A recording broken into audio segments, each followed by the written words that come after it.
Hi everybody, it's Susan again. This is my second attempt at doing this video, so I've double checked everything. The audio should be fine.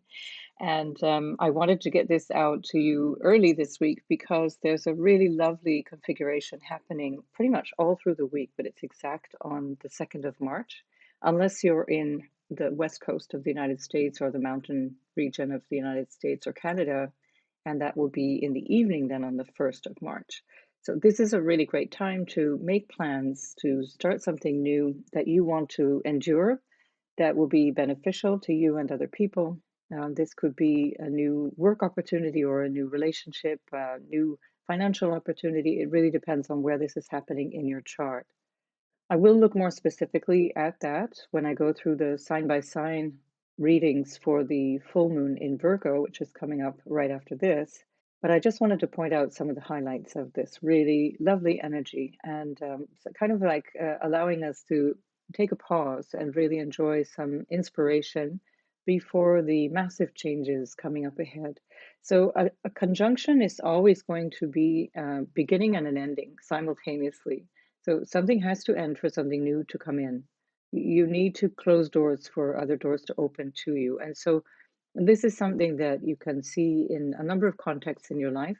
And we're especially seeing that not just because of this lovely Jupiter-Venus conjunction, but we're also seeing that because we've got so many planets at the very last degrees. I'm going to call Mercury essentially at 29 degrees because within a couple of hours of this, it is at 29 degrees. Saturn is very much at 29 degrees and Pluto as well. So that's a lot of wrapping up energy. It's a lot of finalizing and initiating something new already in the knowing that something's over, something's done. And this energy here in Aries is a really good place to start with what it is that you really want to highlight going forward. It can be something that's quite brief and just enjoyable, just pleasant, absolutely wonderful for that kind of thing. But it can also be something quite deliberate. And so you can really choose to do something that you begin at this time that you want to stick. Because this Mercury and Saturn conjunction is also really supportive of this. It gives some kind of grounding to what is happening here. Also, we have the sun in trine to the moon, a lovely Pisces sun with a lovely Cancer moon, and that is really harmonious. It's something that can bring success in goals, for example. It's quite benevolent as well. It's soft and nurturing and spiritual energy in that Pisces Cancer combo. And of course, Jupiter is in a square to that moon along with Venus, and that can be quite indulgent. It could be a lot of fun. A little self-indulgence now and then is no harm. It's no problem. I think we've earned it after the few years that we've just gone through. And so this is something that you can really use in your life to decide, I'm going to plan a holiday or I'm going to go away, I'm going to meet the girls or meet my date or whatever it is, and try and make use of this energy in such a way that it really brings you joy and a positive vibe going forward. Because this energy could indeed last for quite some time, given that it's a cycle that lasts into next year until the next conjunction when Jupiter meets up with Aries in Taurus. The last time this happened was when they met in Pisces, and that last conjunction was May of 2022, and the last time it happened in Aries was May of 2011. So you can go back and have a look and see what was going on in your life in May of 2011. Of course, the other aspects, the other planets were not doing the same thing, and so it's of course not going to have the same exact meaning or resonance, but there will be some kind of rhyming involved. And interestingly, because of the way Jupiter and Venus meet up in the sky cyclically, this is not going to happen again until 2047. So enjoy. That would be at 21 degrees of Aries. So if you're ready to hang on and make a note of that, then just jot down 21 degrees of Aries on the 8th of March, 2047, and see what comes up. But let's take advantage of it right now. This is something that, with that Mercury and Saturn, is giving us a good grasp of whatever situation we're in. Fantastic for studies and diplomacy. And this could be a really great time. Maybe we'll see some kind of progress in some of the conflicts that we're seeing around the world. This is good for business, of course, because it's the two benefics. Jupiter and Venus are both responsible for some kind of abundance in different formats. Good for planning the future, really good for setting out what you'd like to do with that support of Saturn and Mercury there. And really good, of course, for reaching out and socializing, and most especially for romance, because, of course, That is the combination of the masculine Jupiter energy and the feminine Venus energy. And this is something that's quite inspiring. This can also have something to do with healing, especially healing around areas of self esteem, where you take action. Sometimes Aries, which is all about new starts, it's all about something, new, strong beginnings. It's very inspiring. Boldness will be rewarded for sure, but it's also because of that Chiron energy. It can be some fear of stepping out. It can be some fear of jumping into something very new. So with this Chiron, we have to work with that fear and try and understand where it starts, what's the origin of that fear, and that can help us then release the insecurities that prevent us from moving forward in life. That can be self esteem things, especially if this is a natal placement. Whether it's Chiron in the first house or Chiron in Aries, there can be issues around self esteem that may have come from how people spoke to you or how people told you who you were when you were a child. And this can also be very healing. So even if there's no relational activity at this time, this can be a really good time to improve the relationship with yourself, because of course Aries is also all about the self. So nonetheless, Chiron can help to lead to a deeper understanding around these things, and really a good healing opportunity in so many ways. Now, of course, Mars is ruling all of this. Mars is taking charge of Jupiter, Venus, and Chiron as long as they're in Aries. And Mars is still in Gemini, and that Mars is still out of bounds. And so it's not giving us its best. It's more challenging. Doesn't mean that you can't bring out the best of this transit. It just means that that's also one of the factors we have to keep in mind, because that Mars can bring some challenges in terms of how we communicate. Communication, I do think, is going to be the solution. So we're looking to Mars to understand how to resolve whatever tension or difficulty might come up around this time, although I see that it's mostly benefic. But you can think back to late September and early October, as well as late November and early December, because this is the phase that Mars was in. This is the degree point that Mars was in at that time. Because remember, Mars has been here since the 20th or so of August last year. And that Mars is now moving quite quickly, but it's triggering those points. And so you might find some extra information if you look back to that time. Of course, this Mars is ruled by Mercury. Mercury is very strong right now next to Saturn, which is in its domicile. And Mercury is always very strong in Aquarius. It loves being in Aquarius, very intellectual, very thoughtful, very forward thinking, all the things that Mercury really enjoys. So actually, Mars is on its best behavior given the circumstances. And also, we have a semi-sextile with this Mars and Uranus, which is quite inspiring, quite potentially spontaneous as well. Something new and different can come. And that Uranus is on the same point at 15 degrees of Taurus, where we had the November 8th eclipse. Now, Uranus is pretty slow at the moment, so it's still at that 15-degree point for a very, very long time. But that you can also look back on and see what was going on around the beginning of November, maybe as early as late October, and certainly into the rest of November. And this can give you some more information here as well. And then, of course, this is also Uranus is also in a sextile to the Sun, which is very inspiring, very refreshing, something releasing, refreshing about this whole configuration, because the newness of the conjunction, the releasing energy of the late degrees, the spontaneous energy that we're getting from Uranus, and then, of course, that Mars is actually in a very broad square with the Sun, which can be quite motivating. And it's not a strong square, so I think it's a separating square as well. So I think it's actually more of a sense of what it is that you wanted to do now. You're starting to see how you're acting upon that. So all the way through this week is a really, really good time for all kinds of new endeavors. If you want to really seriously commit to something or launch something, you can do that March 1st or 2nd and get the benefit out of this conjunction. And you'll find that, this is a really rare opportunity to have some really positive energy this spring, which is going to bring us a pleasant lift while we have to grapple with some of the bigger changes that are coming. So, of course, remember, Venus is always about relationships with other people, people that you hang out with, people that you love, people that you work with, all those social relationships that we have. It's also what our tastes are, it's our preferences. Venus is everything that we love and adore and like and find beautiful. It's indeed beauty.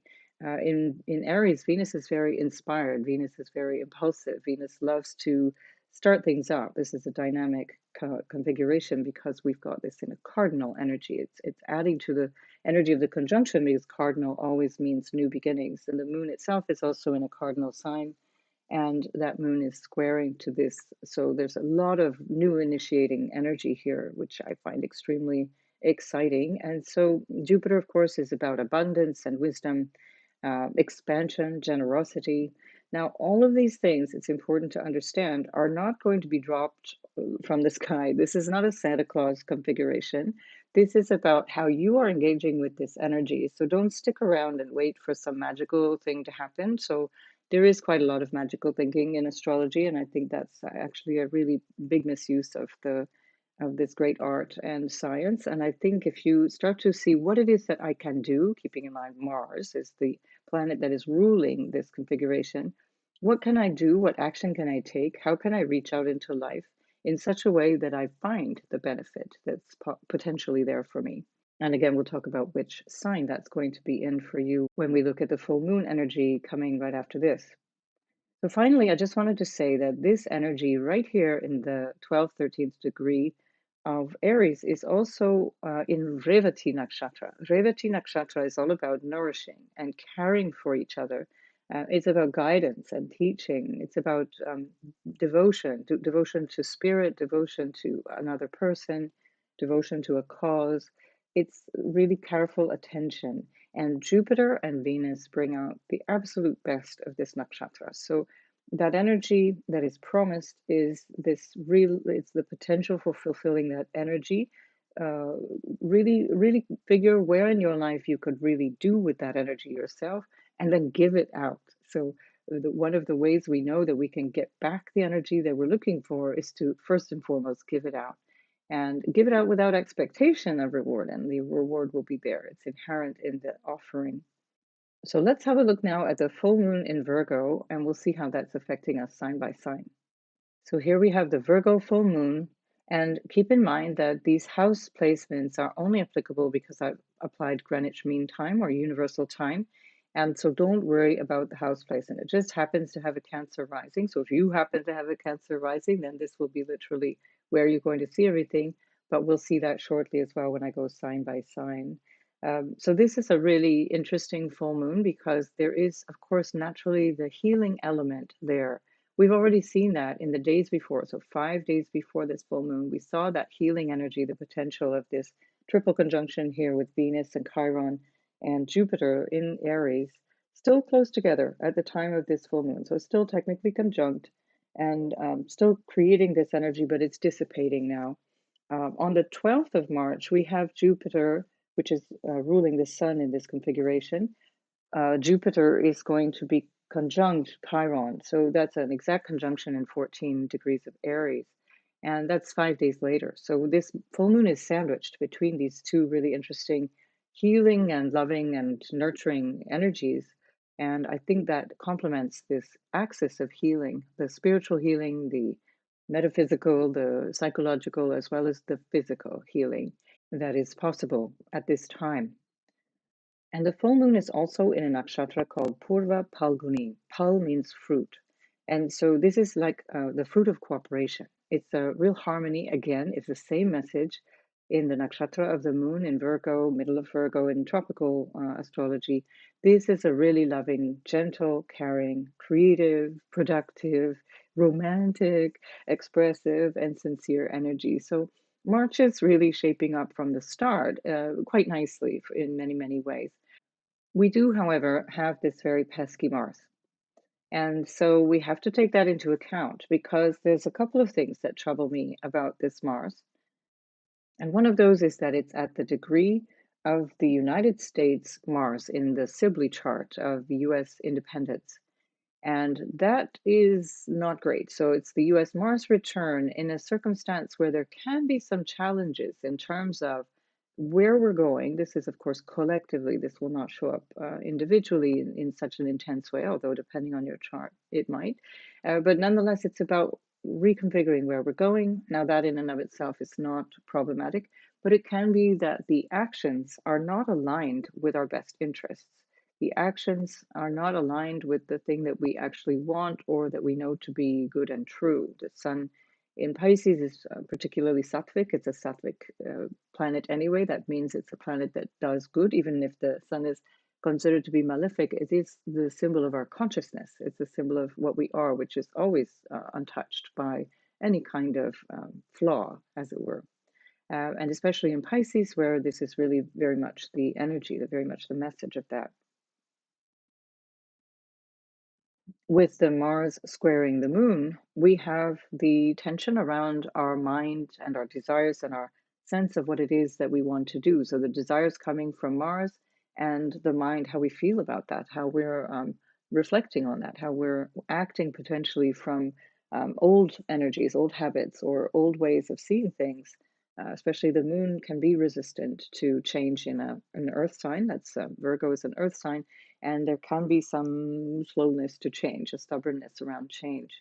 Now, this is also in a trine. The moon is trining Uranus, quite strong trine.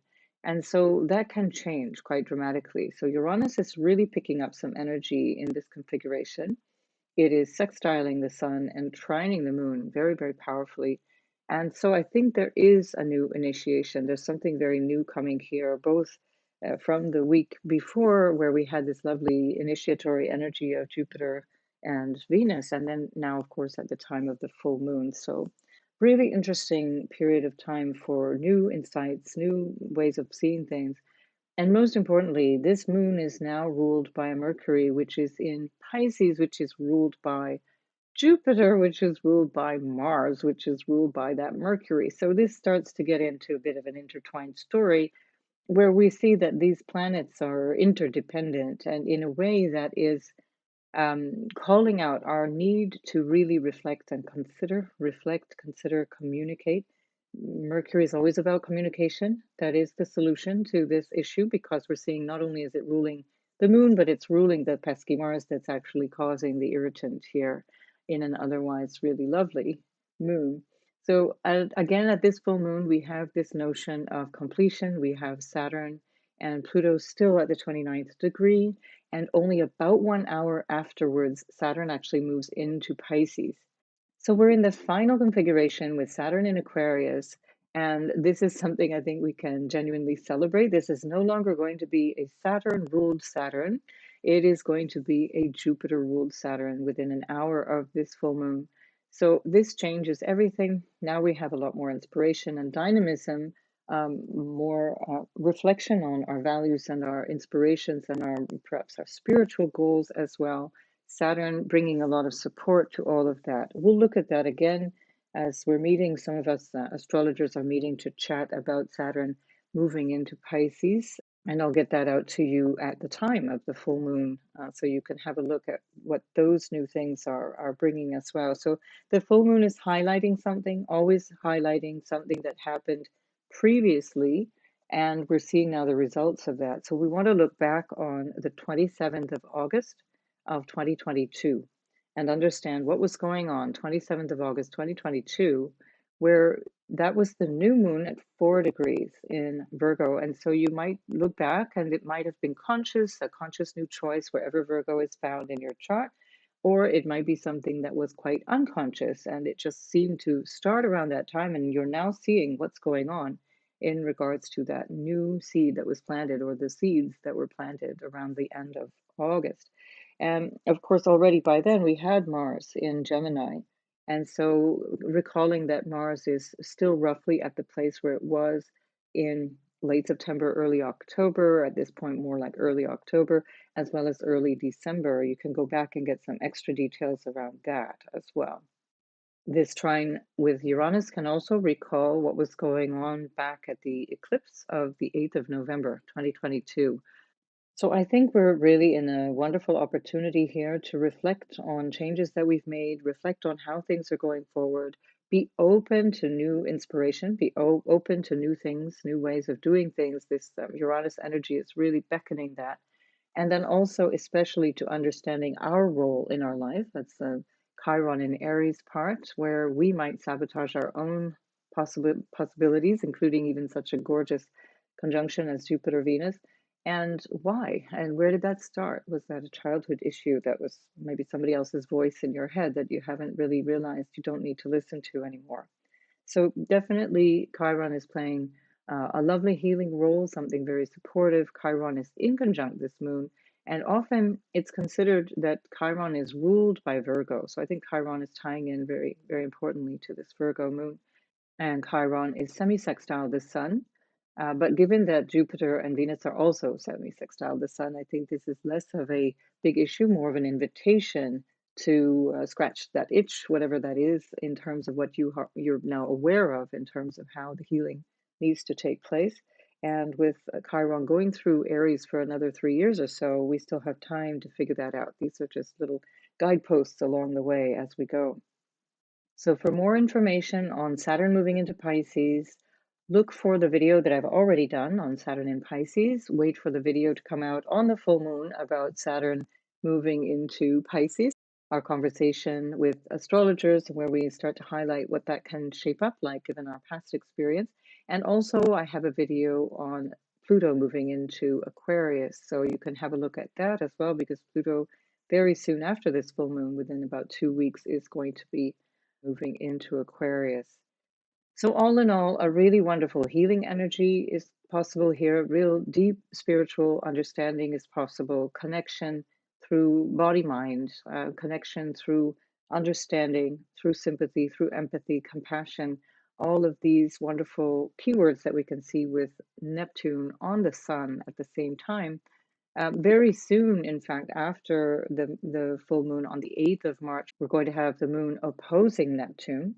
And so that will give more information in terms of understanding that can, again, be a lovely boost in terms of your morale, in terms of your spiritual nature, your compassionate nature.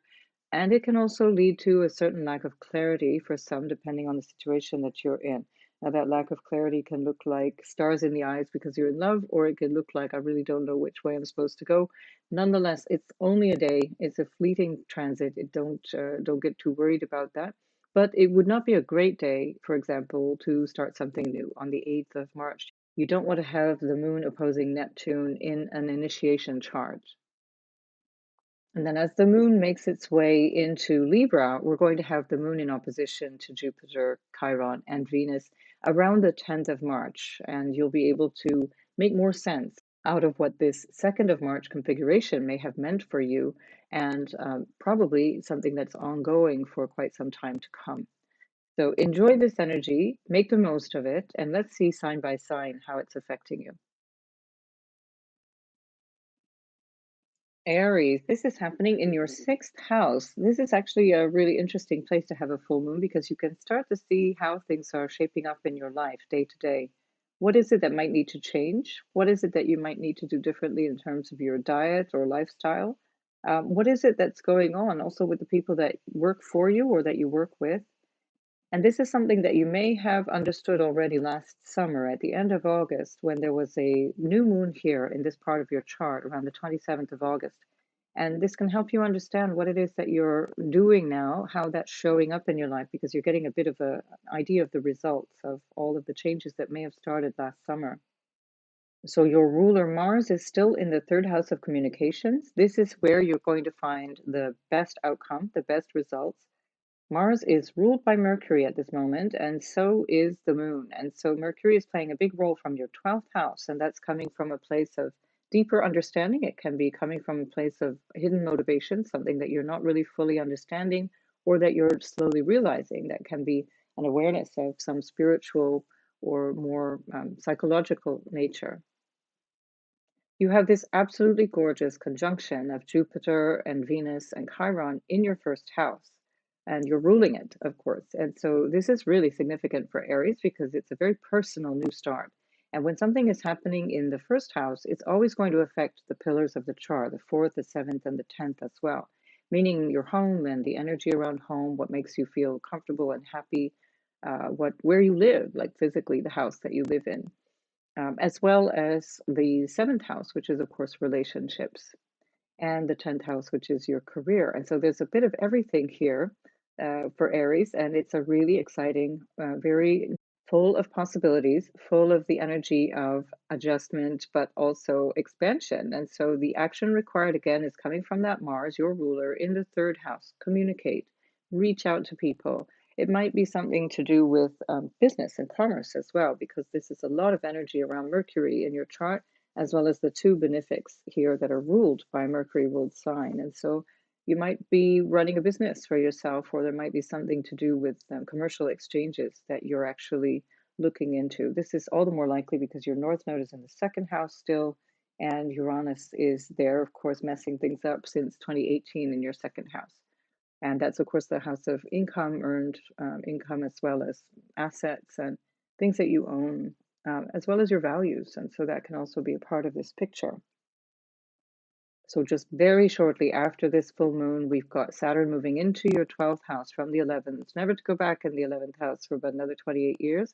And Saturn in the 12th house is going to reorganize your life behind the eyes and everything that you need to understand about how things are operating from behind the scenes. This could be a really great opportunity right now with that lovely energy of Jupiter, Chiron, and Venus in your first house to start to contemplate what priorities you want to build, how you want to build that deeper sense of self while Saturn is moving through the 12th house. And of course, to know more about that, then watch the video on Saturn in Pisces, which is already on my channel. So all in all, a really special energy for Aries. Make the most of it. It's about taking action. It's not about forcing, it's about cooperation. So you might need to roll things back a little bit, Aries, but this is about finding excellence, not perfection, in the sixth house where you're working, and recognizing that there's some kind of action that you can do to bring personal benefit, because this is very, very personal to you. So the Mars, which is squaring the Sun and squaring the Moon at this time, is asking you to make adjustments. There's going to be a need to change tactics or change your path in some way. It's a really strong energy to achieve your aims and reach your goals. So definitely don't sit around at this time, and do something that will lead you to a newer and bigger picture of who you think you are. And enjoy this lovely energy, which is a very rare treat for Aries. See you in the next video. Taurus, this full moon is in your fifth house. This is a lovely place to have a full moon. It brings up a lot of creativity, a lot of energy around children, good luck in general, and that's also a part of the charm of this period of March. And this moon, of course, is opposite the sun in the 11th house. That's what makes it a full moon. And sun in the 11th makes you very social. And of course, Venus, which is ruling this full moon, is in the 11th house along with the sun and Neptune. So there's a lot of socializing, a lot of thoughts around friends and people that you might want to know in terms of things that you would like to do, social projects or political projects, that kind of thing. And also, this is about hopes and wishes and dreams. And so it looks like there's something here to do with what it is that you'd like to create, how it is that you want to take that out in the world and through your life. It's a very, very harmonious energy for you. And it also is really interesting because it ties in so beautifully with the Jupiter and Venus conjunction. Keep in mind that Venus is your ruler, and Jupiter and Chiron and Venus are all together in the 12th house. This is really nice. So this looks like there's a real strong potential for romance if you're in the market. And if you're not in the market, if you're off the market but cozy at home with somebody, it'll be a great time to be cozy at home with somebody. The 12th house is also bed pleasures, remember. 12th house can also be issues around your subconscious mind. Everything that's kind of behind the eyes. It's whatever you are understanding about yourself in a way that seems kind of intuitive, but it's not always clear. The motivations might not always be clear. The 12th house can also be around loss, but when you have Jupiter and Venus here, it's more like spending. So do be careful, because with the fifth house moon as well, there might be a kind of larger than life energy that has you wanting to spend a lot more than you might be able to be comfortable with right now. And especially because Mars, which is ruling that conjunction, is in the second house of money. And so Mars in the second house can also have you focusing a lot on money and potentially also having to spend. Now, of course, if that's an investment, which Mars in the second could also be, that's fine. It's something that's leading towards the future. It's going to be solidly grounded, and that can really bring you some great fortune. But if it is just spending for the sake of it, just check in that it's what you're willing to spend is what you're able to afford, really. The 12th house also represents foreign lands. And so while this moon is in the fifth house, issues of sports and entertainment and your kids as well, it might have you thinking about holidays, or it might have you thinking about planning to go somewhere abroad or connecting with people who are abroad. Jupiter and Venus are very much about relationship in lots of different ways.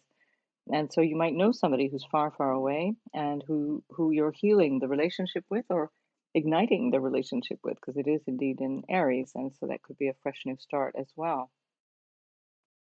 So Uranus is still in your first house after all these years, and it's also right on the point of the eclipse that happened last November 8th. And so you might want to look back there and see what was going on in your life and if there's any resonance with what's going on right now. If you go back to August, then you'll find a resonance perhaps with the new moon in Virgo on the 27th of August, which was also in the fifth house. And maybe now you're seeing the results of whatever it was that you decided in those days or the weeks around that new moon, and the results are being shown to you now. Something about what happened, the seeds that you planted back in August are being shown to you right now. So, all in all, I think a really inspiring time for you. Saturn is moving out of your house of career, so that can take a bit of the pressure off. It can take a lot of the pressure of work off, and it's moving into your 11th house. And to find out more about that, you can go to my Saturn in Pisces video and learn what that's all going to mean for you as a Taurus sun, moon, or rising. So all the best with this Virgo full moon, Taurus, and I'll see you in the next video. Gemini, this full moon is happening in your fourth house. This is actually lovely because it's all about emotions anyway. The moon rules the fourth house naturally.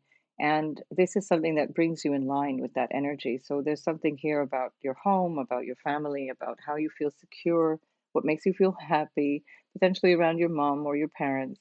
And of course, that moon is in opposition to the sun in the 10th house. So this can reflect on career as well, issues that are about whether you feel right in what it is that you're doing in the world. Is that working for you? How is that balancing out between home and family and work and what you have to do out of the house? And Mercury is there too. Mercury is ruling this moon in the fourth house. So Mercury in the 10th is going to have you thinking about work and thinking about career and your social status in lots of different ways. In your 11th house of hopes, wishes, and dreams, you've got Jupiter and Venus and Chiron. And this is pretty rock and roll. It's a really lovely thing to have in the house of your future and good fortune, because the 11th house is a very lucky house. So it looks like there's something that is potentially going to be happening within a group of people or meeting somebody in a social setting, and if not, it could be that you're planting the seeds of something bigger, a bigger dream that you want to occur in life. That's something that is taking you more towards your wishes and hopes for your overall fulfillment in life. And now that's ruled by Mars, which is still in your first house. So that's where the action needs to be. You need to step up and take action, and as Mars in the first house has been driving you since last August, it's going to continue all the way until the 25th of March. And so you're going to be able to use this energy, use the last month with Mars in the first house, and use this energy to develop what it is that is showing up for you in the 11th house, and make sure that it responds to you emotionally, that your emotional needs are met, that your sense of security and happiness is good for you. It's working for you with that moon in the fourth house. You would have already had some sense of this in the summer of last year. So the 27th of August, 2022, there was a new moon in your fourth house. And so something already started at that point. You planted some seeds consciously or unconsciously. And now you're seeing the results of that. This could be literally about where you live. This might be about wanting to move abroad or move somewhere different or expand your family in some way. Either way, it's something that you already have been considering for a while, and now the moon is just showing you this in the fourth house. So good luck with all of that, Gemini, and I'll see you in the next video. Cancer, this full moon is happening in your third house. So where we have the full moon is where we saw the new moon last August, the 27th of August. There was a new moon there, and there was something that you wanted to do in this area that could be with regards to teaching, or it could be something around studies and learning a new skill. It's very much connected to moving around as well. It's about travel, more like short-term travel or pragmatic travel. And this is also something to do with communication in all forms. If you have a website that you want to start, or if you just want to get online and do something interesting in terms of, I don't know, YouTube or Instagram or something like that, this would be a great energy for that. You've still got the North Node in the 11th house. And you've also got the Sun and Mercury, with Mercury being the ruler of this full moon, and the Sun, of course, creating the full moon in opposition to the moon in your ninth house. And this is also a very inspiring place. So lots of ideas possible, lots of input from new and inspiring ideas, because that Sun is also sextiling Uranus, which is in the house of the future for you and your hopes and wishes and dreams. Lots of new inspiration, new ways of seeing things. And so this, I think, is going to be something quite beneficial for you, quite interesting, and most especially because the moon is your ruler after all. And so it's very much you, and what you understand about this third house and what you want to change there is something that you can make manifest with all of those planets up at the top of your chart now. And of course, you also have Venus, Jupiter, and Chiron in the 10th house of career. And it's showing up at a time where you can really start to highlight what it is that you want to see in terms of your relationship status, in terms of your work status, in terms of the visibility that you have. And you've got some really great good luck now, this first week of March and into the second week of March, while they're still conjunct. And of course, that's being ruled by Mars, which is in your 12th house. So it looks like there can be a connection with foreigners or foreign lands, or there's a connection with something that has to do with an unconscious process that's been driving you, that you've been mulling over or having to contend with for the last 6 or 7 months while Mars has been in that sign. And this is something that you could ask in terms of where to input what it is that you need to do, draw on something spiritual, draw on something of a new understanding of what is available to you in your career, what is available to you in your social status. And of course, Mars is in the house of bed pleasures as well. The 12th house is everything to do with sleep and whatever else you might like to do behind closed doors. So enjoy, because it looks like the energy is really, really good for all of those things. You also have Saturn that's moving out of the eighth house, yay! And then Saturn moves into the ninth house, which is actually a pretty relatively easy place for Saturn to be. And it's in a fellow water sign. And so if you want to know more about Saturn going through your ninth house, do check out the Saturn in Pisces video. And that tells you everything in great detail about what happens once Saturn moves in, which is only about an hour after this full moon. So make the best of this. It's a really exciting time for Cancers, and enjoy. See you in the next video. Leo, this full moon is happening in your house of money, everything that supports you. The second house is things that you own and investments and your income and all those kinds of things that keep you going day to day. And of course, it's opposed by the sun in the eighth house, which is other people's money and values as well. So both your values and other people's values are being highlighted here. And perhaps issues around that are becoming more clear. Maybe you're starting to realize what it is that you need to do in this area of life. And especially because Mars is in the 11th house, it might have something to do with new desires, a new way of showing up in the world. And this full moon is ruled also by Mercury, which is conjunct the Sun in the eighth house. And that's showing up something about how you might need to reconsider or think about your finances or negotiate things if necessary, new contract or new understanding around how things are shared in your marriage, for example, or in business partnerships. This can also have something to do with the people that you work with, clients, for example. The money that you earn from clients goes into the eighth house. So there might be some new considerations around all of that. Nonetheless, it's definitely in that axis of money and shared resources. So what is really lovely here is that you have in a very fortunate house, in the ninth house, Jupiter and Venus conjunct with Chiron. And this is a lovely conjunction that started already at the end of February, and you're still taking advantage of that all the way through this full moon period. And in the ninth house, this is really a place of great good fortune. It's a lucky house, It's a place where you can draw the energy of Mars, which is in another fortunate house, in the 11th house, which is ruling all of these planets here in Aries in the ninth. And that is something that can take you to a whole new level of understanding of what your role is in this life. You might meet somebody special. It could be a teacher, somebody that really stands out for you. It could be an individual that really changes the course of your life, or it could be simply an awareness, because this is also the house of higher learning and life philosophy and more religious attitudes to things. And of course, Mars being in Gemini, it's a lot about learning and thinking about things, and that's what's ruling this energy. It's very fortunate in so many ways, especially because you've got that the ninth house vibe, but the benefics don't come together very often. This is just once a year, and it happens to be in a really, really lovely, harmonious energy for you. So if there is something around money, do take care, because Mars is squaring the moon, and there is something that needs to be reworked. There may be a need for a new plan, a new strategy around money.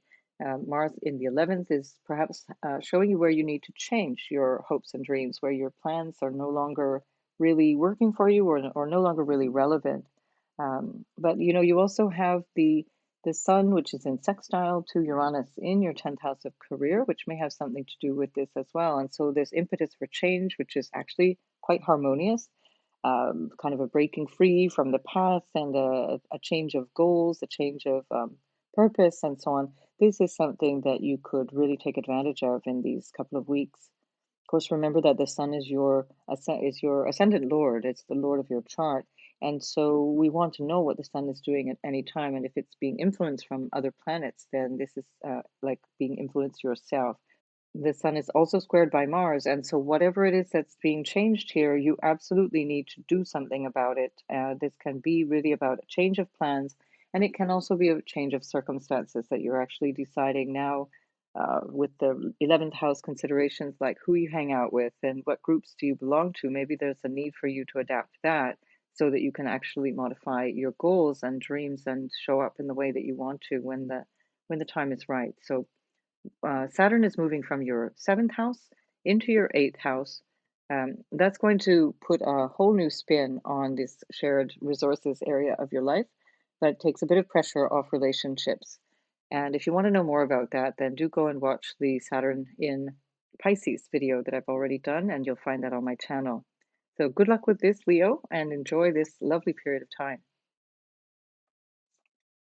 Virgo, this is your full moon. This is happening in your first house. And so there's something highlighted here about yourself and about how you might be engaging in the world, and what you're doing in all aspects of your life. Because now when the first house is affected so personally, it affects all aspects that are the sort of pillars, if you like, of your life. The fourth house of home, where you feel secure, your family.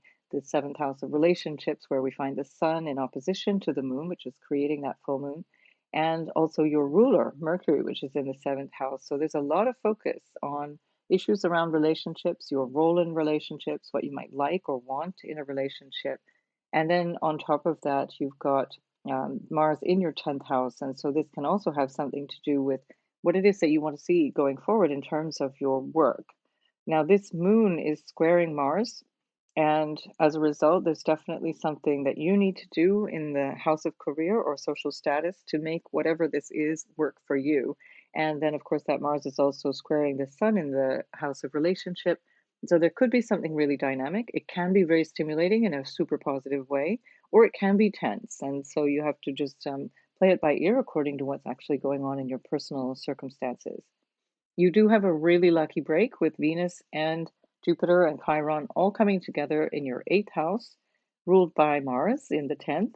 And so there looks like there's a really great opportunity financially for you. You can either get a loan, maybe you're getting money from somebody who is able to loan you some money or give you some money, could be an inheritance, could be something that works out harmoniously in terms of shared resources that you have with others, or ways that you want to share your life with somebody, because that's also the house of marriage as well. So lots of really interesting things coming up for you. Saturn is going to be moving out of your everyday health and work house of the sixth house, where it has been for the last 3 years, and Saturn moves into your seventh house of relationship. So it's a kind of time where you get serious about relationships, and if you want to know more details about that, go to the Saturn in Pisces video and find out more details there. It's already up on my channel. And then finally, the seeds that you planted last summer, perhaps it was around your birthday even, those seeds were planted around the 27th of August when there was a new moon in your first house. So you might like to go back over the last 6 months and see how all of this has been taking shape for you, what needs to change, what it is that has come to fruition, and is there any need for a course correction? Very probably yes, because Mars is saying something needs to be done. There's a need for adjustment here somewhere so that you can reach your goals. So, all the best, Virgo. Have a wonderful time with all of this positive energy, and I'll see you in the next video. Libra, this full moon is happening in your 12th house, so it probably is feeling a bit personal to you. It probably feels quite intimate and private. Maybe there's a realization that it's something that most people are not aware of. It could be something that you're just feeling and sensing. This is something that you will be able to understand more through listening to yourself, listening intuitively to yourself. And it might show up as something to do with mental health or physical health issues. We are in the axis of health between Virgo and Pisces, and with the Sun in the sixth house and Mercury, which is ruling that moon in the 12th, also in the sixth house with the Sun, it looks like there could be something there that has to do with your overall well being. Neptune has been in your sixth house for very, very long. It's been there since 2011. And so that's often an indication that there can be some psychosomatic issues. So when health issues come up, it's really important to understand your frame of mind, how you feel about things, how that's affecting you in terms of your physiology, your hormones, your mind, your emotional nature. And so perhaps there's something here that's showing up with that moon. Now, this could also be something to do with foreign lands and somewhere else, far, far away, because we also have Mars in the ninth house, which is squaring this moon, and the Sun in the sixth. And so, Mars in the ninth is also referring to faraway places, and that's been since last August. And the moon is now showing up something about what is going on in terms of this connection to something far away, people far away, or it could be distant lands and a desire potentially also to move. Mars is also ruling this lovely conjunction in your seventh house. Jupiter, Venus, and Chiron are coming together in your seventh house. This could bring you some really lovely contacts with people, really nice opportunity to feel harmony in your relationships, a wonderful opportunity for you to benefit from somebody in your life who's feeling a lot more grounded and harmonious. It could just simply also bring a really fortunate person into your life, a really beneficial person into your life, and it's a very, very nice aspect to have. And that is tied in with that Mars in the ninth house. And so this could have something to do with learning, or it could have something to do with travel. Perhaps you meet somebody while you're traveling, or meet somebody while you're studying. And of course, this is also something that is very important for Libra, that notion of relationship. And your ruler Venus is there in the house of relationship, in your seventh house. And so it's a really, really lovely energy for you. When the ruler of the first is in the seventh house, there's an enormous amount of energy for relationship and usually some really good fortune there as well, especially Jupiter and Venus together. So this might be an opportunity for you to heal some old issues around relationships. And if it's a new one coming in, then the relationship itself can have a healing quality to it. So wishing you lots of luck in love if that's the case. And otherwise, it could be a boring old business something or other that brings you some benefit. But nonetheless, it's great healing energy and very strong for you, Libra. I'll see you in the next video. Good luck. Bye bye. Scorpio, this full moon is happening in your 11th house, and your ruler is in the 8th house, still hanging out there since last August. And this could be perhaps the last time I have to say that to you. I think maybe one more report, and then I don't have to say that to you, but you've still got that intensity of Mars in the 8th. It's actually squaring this full moon in the 11th, and the full moon is showing up something about what it is that you'd like to do with your life and how you want to see your good fortune, how you want to see yourself grow, how you want to reach out into life. This could be a very social time for you as well, because the sun, which is opposing the moon and which is indeed creating this full moon, is in the fifth house alongside the ruler of this full moon, which is Mercury. And there's a lot of energy there, very creative, very social, very joyful energy in the fifth house for you. So, Scorpio, this looks like a really interesting time for you to get out there and socialize. You might remember from last August, the end of August, there was a new moon in the 11th house. And so perhaps at the around the 27th of August, you planted some seeds, either consciously or unconsciously, about what it was that you wanted to see develop in your life, how you wanted to go forward, what was the future that you held for yourself. And these last 6 months have brought you to this point. So you can kind of see how things have shaped up. And Mars in the eighth house has been a huge part of that story. So Mars being your chart ruler is really significant for you, and it is squaring this moon, and it shows that there is some action necessary for you to achieve what it is that you want to achieve that is actually connected to shared resources. It's connected to either your marital partner or to issues around how you share your belongings and money, how you might receive money. With Mars in the eighth, it's probably not really forthcoming because Mars is not usually going to bring you something in. It's usually about reorganizing and letting go, shedding, or separating things. So, nonetheless, this is something that you want to pay attention to because that is where the action will bring the results. If you want the fruits of all of these dreams of the 11th house, then you want to put in the effort in the 8th house. That could include working on your marriage if there's any need to do that. And also, this Mars is in a square to your sun, and that Mars squaring the sun suggests also that this could be connected to children. And so there might be some issue that you need to organize around financing your children or how it is that your children show up in your life. And does that work for you now? Or maybe they themselves are having issues that require you to deal with finances on some level or another.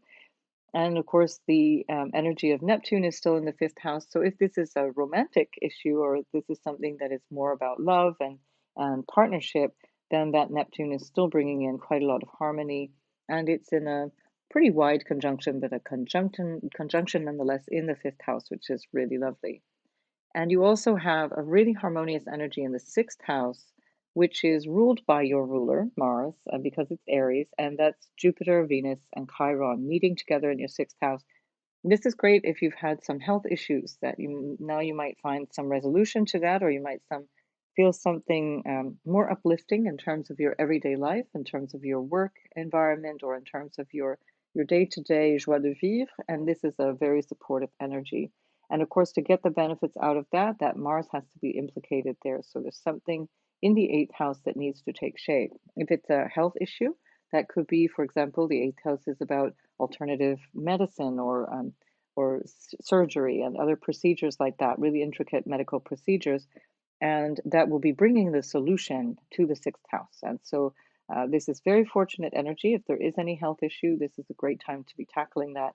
And if it's not about health, if it's about your day-to-day habits, maybe it's about who does the dishes. And so you got to use that Mars in the eighth house of how you divide your time and share your resources with a partner and renegotiate that in your favor. So do what you need to do to find this healing and really uplifting day-to-day energy. And I'll see you in the next video. Sagittarius, this is happening in your 10th house. So, right at the top of your chart, you're getting some kind of reflection of what it was that started 6 months ago at the end of August. On the 27th of August, there was a new moon in this same place, and that was around 4 degrees. And this is showing up in a way that is telling you how that's been going for you. So, maybe you'll find some kind of resolution or understanding or um, clarification around what it was that you wanted to start 6 months ago. Are you on the right track? Do you want to keep going this way? And this is where this energy is going to really show up for you.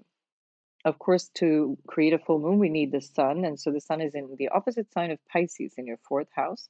And that's right alongside Mercury, which is ruling this moon. And so, very important that they are conjunct at the same time. There's a very strong message of communication. And this is also a consideration around what it is that you need to be happy, what it is that you want for security in your life, and understanding that you might need to communicate around that to get what it is that you need. Saturn will be moving into this part of your chart just about an hour after this full moon. And as a result, it's going to shift the energy from the third house of your everyday surroundings and communications and into the fourth house. So this can be a place where there's a lot of new beginnings in general, and you can really take the message of this full moon and start to understand how this is setting up all of these new energies that are coming in March. If you want to know more about Saturn and Pisces, go to that video that I've already done. You'll find it on my channel, and all of the details will be in there. You also have a rather lovely, very positive, and lucky placement of Jupiter and Venus and Chiron in your fifth house, which is already a super lucky house. It's a house of fun and entertainment and love and children, all the good, juicy things of life. And it's in a very favorable trine to you. So, very, very nice energy for you. It's ruled by Mars in the seventh house. So, some of the benefit that's coming to you in this fifth house is going to be through working through potential efforts or challenges with people in the seventh house, meaning partners, business partners, life partners. With Mars, it could very well be men in general, but it doesn't have to be that. It could be people who are quite dynamic or perhaps even conflictual. But nonetheless, this is bringing in a lot of benefit. And I think you'll find that it brings you a new perk. It could be a new lover if you're looking for one. It could be a new spark if your old love is requiring a new spark. And it's definitely a real blessing of good luck around love and children and sports and so on. You might like to place a bet somewhere. Um, don't say I said that. And so, of course, that Mars is where you're going to find the resolution to all of the tensions that might show up in the moon, whether it be through your career, where the moon is showing up, something that needs to change there. It could be that you need to do something around relationships to be able to get the success that you want in that 10th house.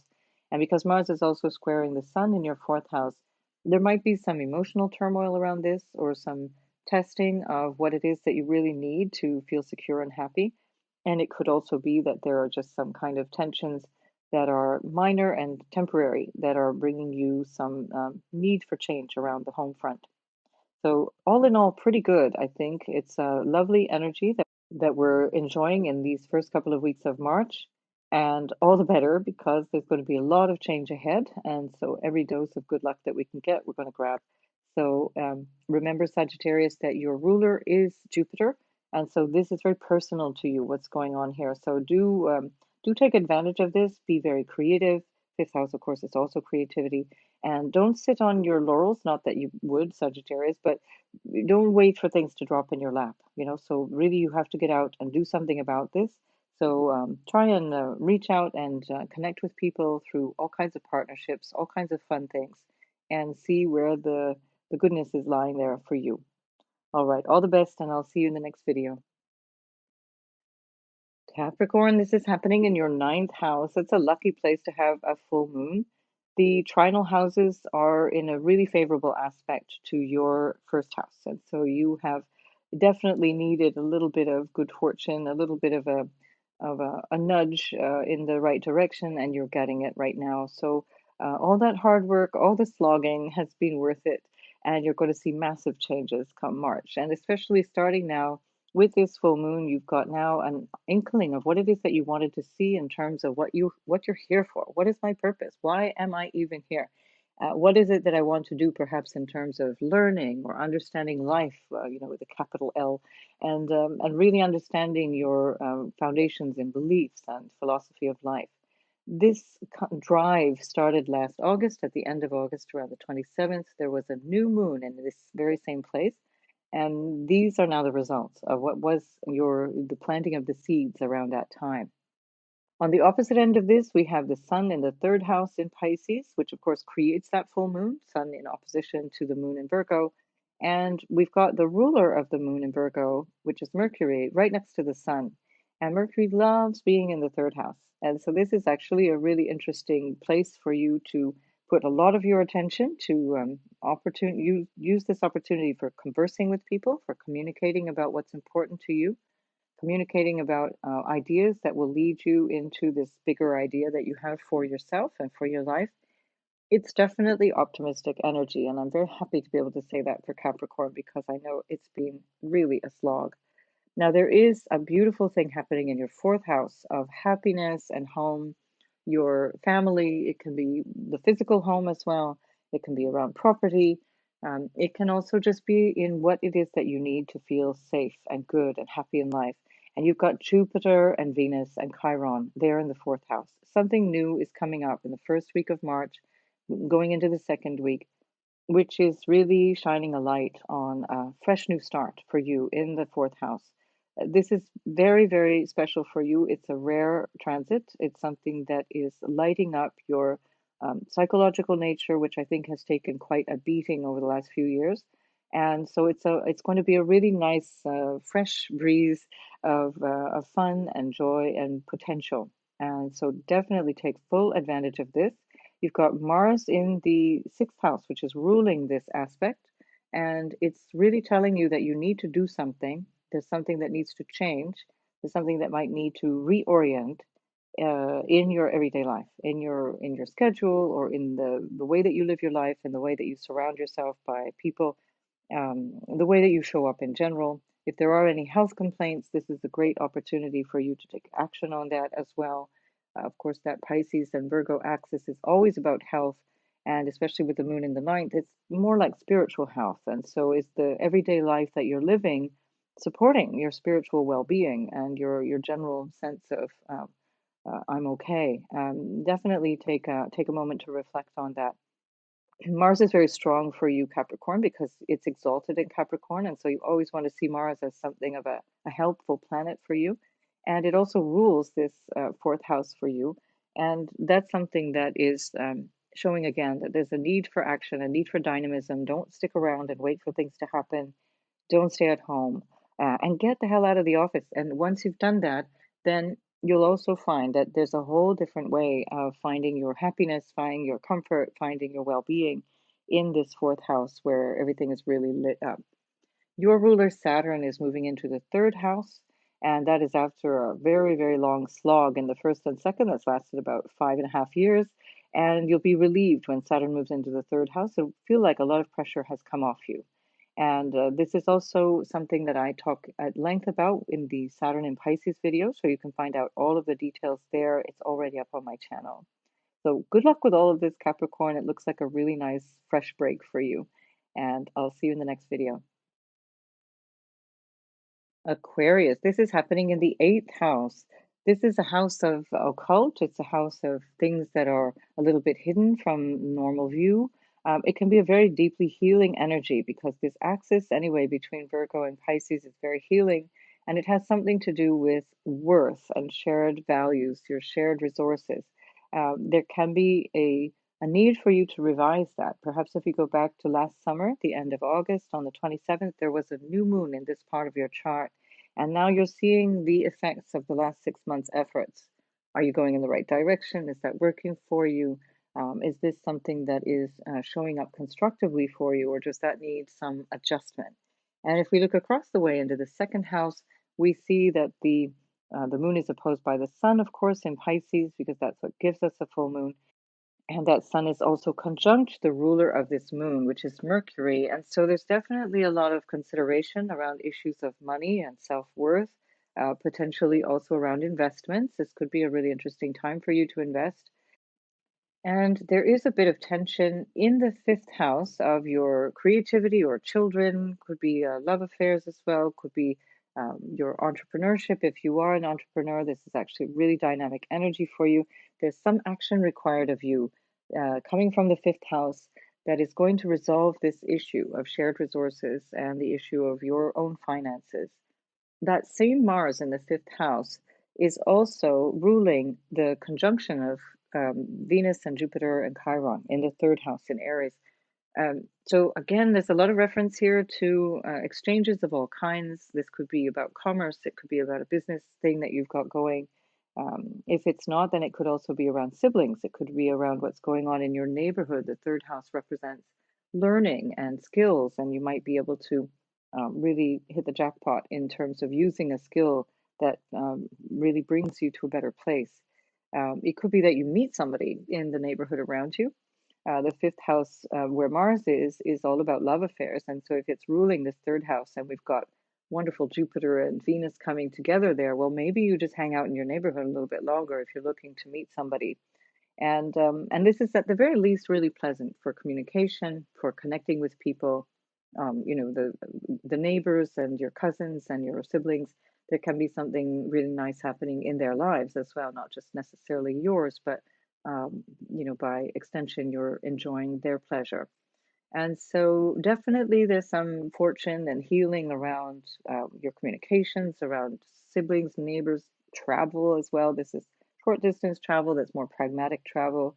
And it looks like it's all really, really nicely supported by that Mars in the fifth, as well as and just the sheer joy of the Jupiter-Venus connection. And finally, your ruler, Saturn, is moving into the second house after 3 years of being in your first house. So you're also going to feel a little bit lighter as well. Things will feel a little bit more relaxed in terms of your own personal self. You've done the work to change. Pluto's going to come in and show you what else is going to be done. But nonetheless, that Saturn moving into the second house is going to change the energy dramatically. And that's right after this full moon, just an hour later. So do go to my Saturn in Pisces video to find out more of what that actually represents for you when Saturn moves into your second house. And good luck with all of this, Aquarius. You really deserve it after Saturn having cruised through your first house for the last 3 years. I'll see you in the next video. Pisces, this moon is highlighting something in your relationships. And so this moon is showing up in your house of partnerships that are very important. That could be, the people in your life in general, but also especially marriage partners or business partners. It's all kinds of relational issues. And something that was started or understood or decided last August on the 27th at the new moon in this very same part of your chart was is now being highlighted. It's now showing the results. And so you're seeing something show up in a way that is telling you whether or not the seeds that you planted 6 months ago were the right ones, and have you managed that in a way that's working for you. Any necessary change or tweaking is going to be done in the next 6 months as we go towards the next Virgo new moon in the summertime.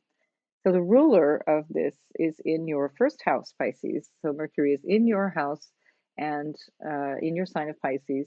And that suggests that there's something very personal to this energy. It's about communication. It's about thinking about things with regards to yourself in relationship, maybe a new way of seeing yourself in a very new, harmonious way in relationship. This Mercury is conjunct the Sun in the first house, so that's a very strong signal of a new start.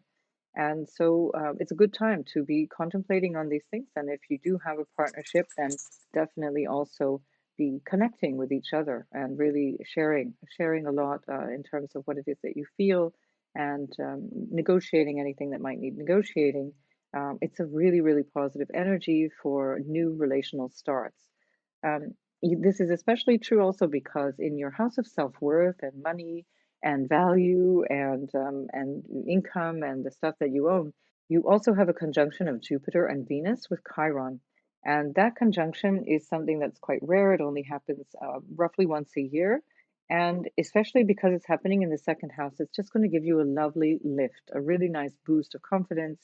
There's going to be a really nice feeling because this is also Jupiter, your ruler, a really nice feeling of expansiveness in terms of your abundance, in terms of your finances.